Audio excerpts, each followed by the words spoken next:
बिस्मिल्लाहिर्रहमानिर्रहीम।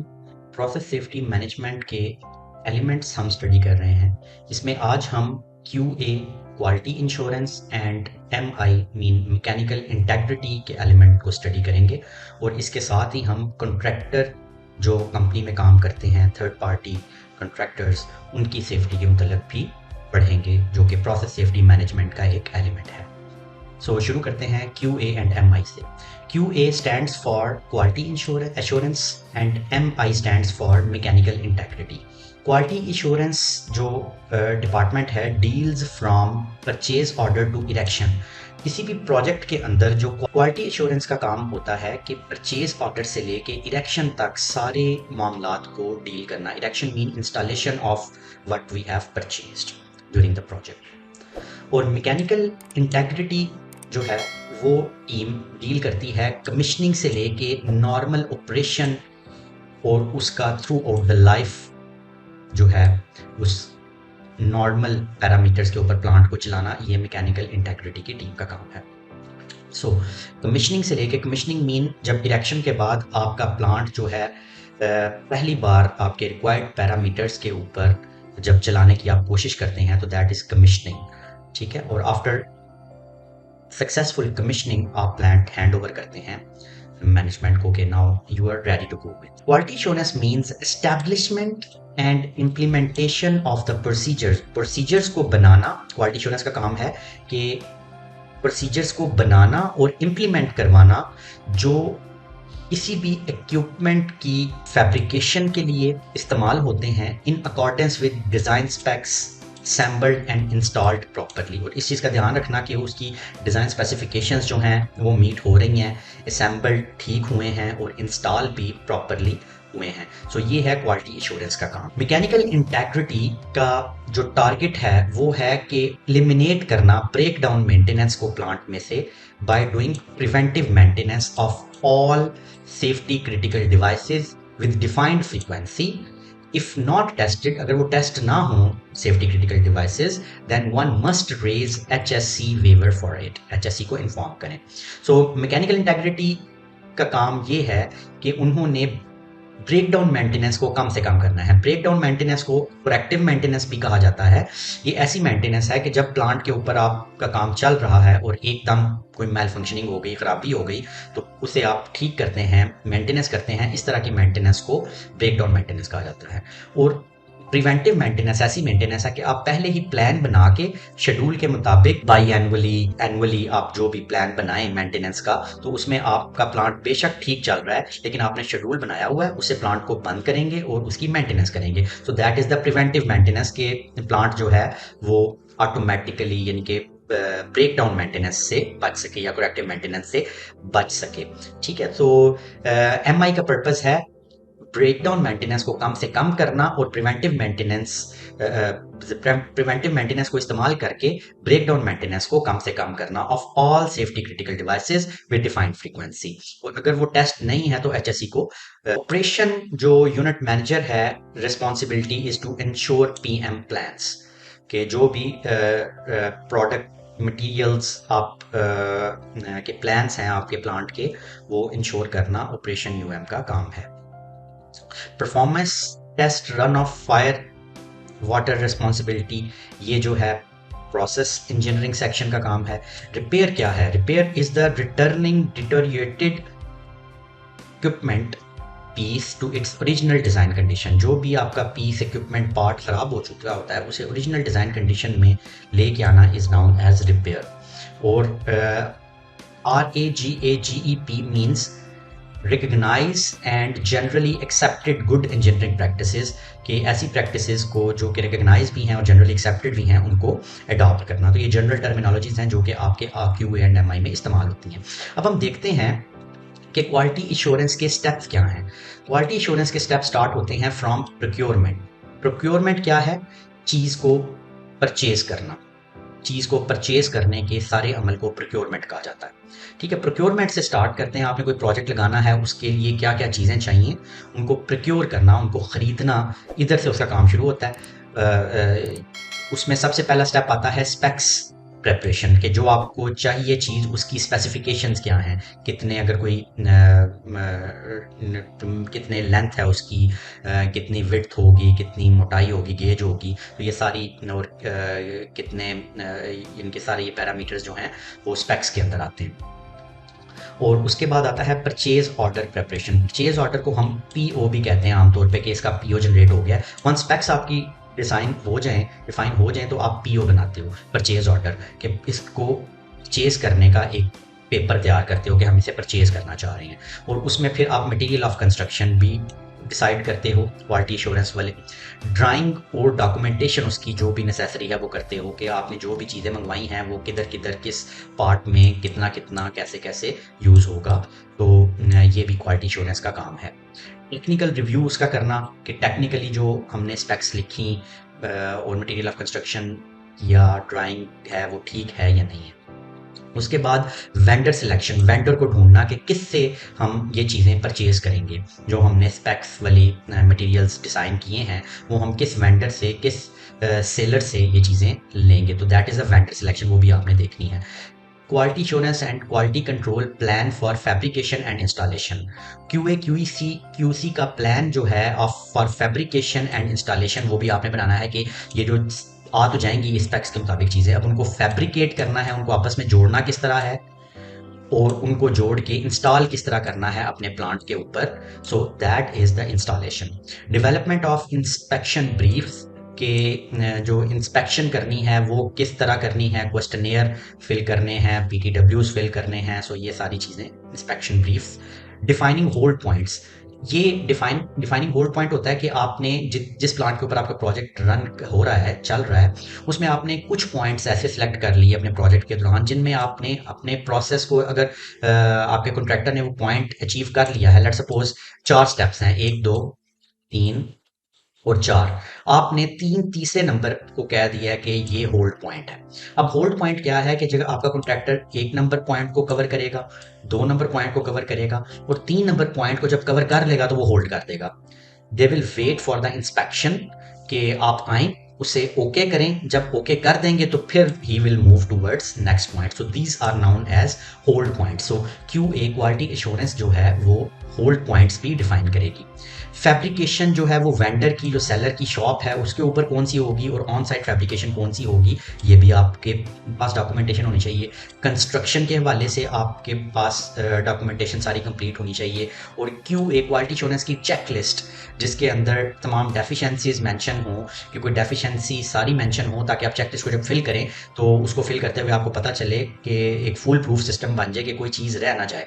ठीक है, तो आपने उस तरह की एक चेकलिस्ट भी डिज़ाइन करनी होती है। सर्टिफिकेशन अगर आपको उस कंस्ट्रक्शन के उस प्रोजेक्ट के दौरान कोई चाहिए, आपको आईएसओ की सर्टिफिकेशन चाहिए या सेफ्टी के हवाले से कोई सर्टिफिकेट चाहिए, तो वो भी आपने करना। और ऑडिट करवाना ये भी क्वालिटी एश्योरेंस का ही काम है कि जो आपकी कंस्ट्रक्शन और जो आप चाह रहे थे, आप अपने टारगेट को अचीव करना चाह रहे थे, तो वो अचीव हुआ है या नहीं, कितना अचीव हुआ है। तो ऑडिटर्स जो आके केपीआईज के अगेंस्ट जो है वो आपकी परफॉर्मेंस को मेजर करते हैं और उसके बाद रिपोर्ट जनरेट करके आपको दे देते हैं। सो ये 14 स्टेप्स जो हैं ये क्वालिटी एश्योरेंस के स्टेप हैं, right from the start from the procurement. Next हम MI का देख लेते हैं कि मैकेनिकल इंटेग्रिटी के अंदर कौन कौन सी रिस्पॉन्सिबिलिटीज़ आती हैं। अब जो इसमें 2 डिपार्टमेंट्स इन्वॉल्व होते हैं, एक मेंटेनेंस डिपार्टमेंट की रिस्पॉन्सिबिलिटी आ जाती है और एक ऑपरेशंस डिपार्टमेंट की रिस्पॉन्सिबिलिटीज़ आ जाती हैं। अब मेंटेनेंस डिपार्टमेंट के अंदर जो इलेक्ट्रिकल एंड इंस्ट्रूमेंटेशन है वो रिस्पॉन्सिबल होते हैं, डेवलप, ट्रिगर और कस्टोडियन बनाते हैं वो सेफ्टी क्रिटिकल इंस्ट्रूमेंटेशन के, इलेक्ट्रॉनिक OSTs के, मोटर्स के, sirens, emergency communication and loops etcetera. So E&I responsible होता है इन सब का। उसके बाद इंस्पेक्शन की जाती है to develop, trigger and steward vessels की, इक्विपमेंट की इंस्पेक्शन, टैंक्स की जाती है, line, check valves, exchanger plans etcetera.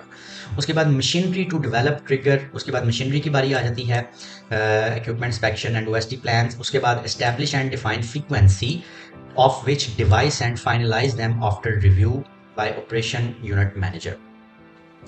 अब फ्रीक्वेंसी डिफाइन करते हैं कि किस फ्रीक्वेंसी के तहत आपके जो सुपर क्रिटिकल डिवाइसेस हैं उनकी मेंटेनेंस जो है वो होगी। safety critical devices की. So frequency should be assigned as per the requirement of safety critical devices, not as per the doability. Performance जो आपने फ्रीक्वेंसी सेलेक्ट करनी है वो आपकी सुपर क्रिटिकल डिवाइसेस की रिक्वायरमेंट के ऊपर डिपेंड करता है, उसकी डूएबिलिटी के ऊपर नहीं करता कि अगर वो यानी कि आपने ये नहीं देखना कि आपका जो सेफ्टी क्रिटिकल डिवाइस है वो कितना ज़्यादा परफॉर्म कर रही है, उस लिहाज से हम उसकी फ्रीक्वेंसी रख दें उसको मेंटेन करने की. इसको आपने उसकी रिक्वायरमेंट है उसके लिहाज से आपने सेट करना है. और frequency not to exceed 2 years, आपने 2 सालों से ज़्यादा उसकी फ्रीक्वेंसी को नहीं रखना. 2 सालों के अंदर आप उन्हें ज़रूर जो है मेंटेनेंस लूप के अंदर लेके आएँ. Prepare a monthly PM plan on ERP, जो आपका इन्वेंट्री मैनेजमेंट सॉफ्टवेयर है उसमें आप अपना पीएम का प्लान्स जो है, ये प्रोडक्ट मटेरियल है या प्रिवेंटिव मेंटेनेंस है, इसको आप confirm, I am not sure about that. So prepare a monthly plan for a PM plan on ERP. ERP mean software, जो आपको SAP की तरह का सॉफ्टवेयर, इन्वेंट्री मैनेजमेंट सॉफ्टवेयर के अंदर आपने PM का प्लान देना है. ठीक है. और उसके बाद ऑपरेशंस की रिस्पॉन्सिबिलिटी है कि ensure that all schedule PM plans are tested, कि जो भी आपने PM प्लान बनाया ERP पे वो टेस्ट हो चुका है. Either if it's the product material, अब कुछ प्लांट्स के ऊपर इसे प्रोडक्ट मटेरियल भी कहा जाता है, यानी कि रॉ मटेरियल, RMPM कहा जाता है, raw material and product material, और कुछ में इसे प्रिवेंटिव मेंटेनेंस भी कहा जाता है. सो इन ऑपरेशंस रिस्पॉन्स डिपार्टमेंट की ये रिस्पॉन्सिबिलिटी है कि ये जो PM प्लान्स बनाए हैं आपके मेंटेनेंस डिपार्टमेंट ने वो टेस्टेड हैं and device return to the safe service safely. और जो उन्होंने मेंटेनेंस करने के बाद, आई थिंक ये मेंटेनेंस ही है, मेंटेनेंस करने के बाद जो डिवाइस है सेफ्टी क्रिटिकल डिवाइस, वो जो है ऑपरेशंस को सेफली रिटर्न हो चुकी है. Review the preventive maintenance plan developed by E&I, जो E&I प्रिवेंटिव मेंटेनेंस प्लान देखेगा उसे रिव्यू करना और हाईलाइट करना, कोई भी अगर उसके अंदर डिस्क्रिपेंसी है उन्हें बताना कि ये डिस्क्रिपेंसी है भाईजान, इसे दूर कर लें या इसको इस तरह शेड्यूल करें कि आपकी प्रोडक्शन जो है वो हाल्ट ना हो, या कोई भी इस तरह की अगर आपको डिस्क्रिपेंसी लगे वो आपने बता सकते हैं. Approved preventive maintenance plan should be available with operation team. जो maintenance department preventive maintenance plan बनाएगा वो प्लान ऑपरेशंस टीम के पास मौजूद होना चाहिए वेल बिफोर. और waiver will be taken for overdue inspection plan which ever is the responsible for the delay. Next हम देखते हैं another element that is the contractor safety management. That is also the element of process safety management system. अब पहले number पे देखते हैं कि who is contractor. A contractor is any person or organization जो कि वर्क करता है आपकी कंपनी के लिए but not employee of your company. आपकी कंपनी का एम्प्लॉय नहीं है वो, तो ये कॉन्ट्रैक्टर आते हैं. जस्ट लाइक अगर फातिमा फर्टिलाइज़र की एग्जांपल ली जाए तो उसमें जो यूरिया बनाने जो कंपनी के एम्प्लॉयज़ हैं, इंजीनियर्स हैं, या और जो एडमिनिस्ट्रेटिव स्टाफ है, टेक्निकल स्टाफ दूसरे हैं, वो उसके एम्प्लॉयज़ हैं. वो आपकी प्रोडक्शन को मेंटेन करने के या उसको आपके टारगेट्स को मीट करने के, या अगर कोई ब्रेकडाउन हो गया उसको मेंटेन करने के काम आते हैं. बट वही इंजीनियर्स जो हैं they are unable to generate a manpower for building a civil works for their civil works. कोई बिल्डिंग बनाने के काबिलियत नहीं रखते वो, तो इसके लिए ऑफ कोर्स उन्हें जो है किसी आउटसोर्स ही करना पड़ता है. तो वो जो है जो आके बाहर से काम करेंगे, आपके मटेरियल को बनाएंगे, बिल्डिंग को बनाएंगे, those will be contractors. So contractor selection guidelines भी PSM के अंदर अवेलेबल होती हैं कि आपने किसी कॉन्ट्रैक्टर्स को as per rule of PSM किस तरह सेलेक्ट करना है. ऑफ कोर्स ये क्यों ज़रूरी है, कॉन्ट्रैक्टर सिलेक्शन गाइडलाइन करना क्यों ज़रूरी है? इसलिए ज़रूरी है कि आप अपनी कंपनी के अंदर जितना मर्जी PSM सिस्टम को स्ट्रॉन्ग से स्ट्रॉन्ग कर दें, अवेयरनेस उसकी हर एक वर्कर तक पहुंचा दें, टॉप मैनेजमेंट टू बॉटम, और उसको इम्प्लीमेंट करवा दें सिस्टम को. बट आपका सारे का सारा सिस्टम जो है वो जीरो पे आ सकता है just due to this contractor. कि कॉन्ट्रैक्टर जब आपकी प्लांट पे काम करेगा, अगर उसे सेफ्टी की अवेयरनेस नहीं है, PSM की अवेयरनेस नहीं है, उसे हिफाजत नहीं करनी आती अपनी, और ना वो देखता है कि कौन जो काम कर रहा है उसे दूसरों को कितना खतरा है, तो वो आपके जो TRIR है, टोटल रिकॉर्डेबल इंसिडेंट रेट, और आपके सेफ मैन आवर्स जो हैं उनको एकदम से ज़ीरो पे लेके आ सकता है किसी भी LTI या फैटलिटी की सूरत में, या रिस्ट्रिक्टेड वर्क केस या मेडिकल ट्रीटमेंट केस है उनकी. सी। सो इसमें कॉन्ट्रैक्टर सिलेक्शन की गाइडलाइन इसीलिए दी जाती है कि आप जब भी कोई कॉन्ट्रैक्टर रखें तो उसके अंदर ये क्वालिटीज़ होनी चाहिए, तभी आप रखें। अदरवाइज़ हमारा जो सेफ्टी का पीएसएम का सिस्टम हमने बनाया हुआ है वो बहुत बड़े खतरे में होगा। सो पहला है कॉन्ट्रैक्टर टेक्निकल कैपेबिलिटी, की कैपेबल होना चाहिए, टेक्निकली साउंड होना चाहिए कॉन्ट्रैक्टर।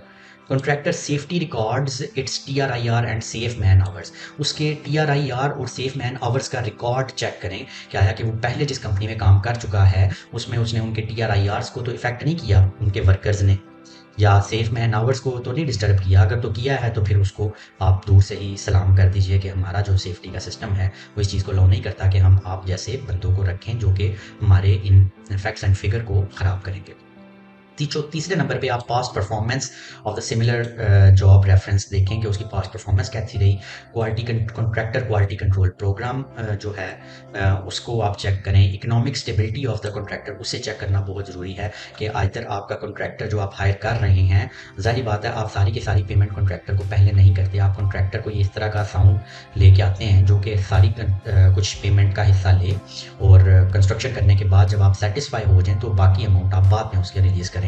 तो इतना वो कैपेबल होना चाहिए कि आपकी पूरी कंस्ट्रक्शन आपको करके दे दे, उसके पास इतना रेवेन्यू ऑलरेडी होना चाहिए। तो उसकी इकोनॉमिक स्टेबिलिटी को देखना ज़रूरी है। ऐसा ना हो कि आप कंट्रैक्टर को ऐसे ही दे दें कि जनाब आपकी लेट सपोज 1 करोड़ की कोई एक बिल्डिंग बननी है, तो आप उसे कहते हैं कि हम आपको जनाब 25 लाख एडवांस देंगे और उस 25 लाख के बाद 75 लाख हम आपको देंगे जब आप बिल्डिंग बना के हमारी एक्सपेक्टेशंस के मुताबिक दे देंगे हमें। कॉन्ट्रैक्टर अगर तो आपका कोई कमज़ोर पसली वाला है तो वो जनाब 25 लाख लेगा, लगाएगा और उसके बाद बैठ जाएगा कि जनाब आप और पैसे दें तो मैं करूँगा, अदरवाइज़ नहीं हो सकता काम। ठीक है, तो इस तरह के झंझट से बचने के लिए आप जो है इकोनॉमिकली स्टेबल जो कॉन्ट्रैक्टर है उसको चूज़ करें। देन आ जाता है steps for contractor safety management. Contractor pre qualification जो है एचएससी परफॉर्मेंस एंड रिकॉर्ड उसका देखें। कॉन्ट्रैक्टर प्रेपरेशन जो है, कॉन्ट्रैक्ट प्रेपरेशन जस्ट लाइक जो आपका कंपनी है उसकी एचएससी की requirement as a part of contract होनी चाहिए। बिड मीटिंग्स जो हैं, जो आपकी बिडिंग होती है उसमें contract items, post contract items, ये सारी आप चेक करें, पीएसएम का पार्ट है कि इनके अंदर कोई इस तरह का पहलू तो नहीं है जो कि आपकी सेफ्टी को पसे पुश्त डाल रहा है कि उन्होंने अपनी बिडिंग के अंदर, अपने कॉन्ट्रैक्ट आइटम्स के अंदर सेफ्टी को मद्देनज़र रखा है। ओरिएंटेशन एंड ट्रेनिंग्स उनकी जो हैं उनके ऊपर फोकस करें। मॉनिटरिंग एंड सुपरविजन उनकी ऑफ कोर्स रखें, जो एचएससी का डिपार्टमेंट है उनको मॉनिटर करें, वो मॉनिटर करें कॉन्ट्रैक्टर्स को कि either they are doing well और नॉट।